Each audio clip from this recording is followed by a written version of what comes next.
கர்த்தருக்குள் அன்பானவர்களே, இந்த காலை வேளையில் உங்களை வாழ்த்துகிறேன். கர்த்தர் உங்களை ஆசீர்வதிப்பாராக. எளியவன் என்றைக்கும் மறக்கப்படுவதில்லை, சிறுமைப்பட்டவர்களுடைய நம்பிக்கை ஒருபோதும் கெட்டுப்போவதில்லை.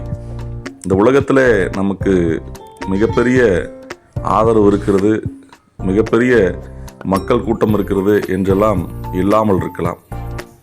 என்ன செய்வது, யாரும் நமக்கு உதவி செய்வதில்லையே என்ற ஒரு எண்ணம் நமக்குள் இருந்தால் இன்றைக்கான இந்த திருமறை வார்த்தை நம்மோடு பேசுகிறது.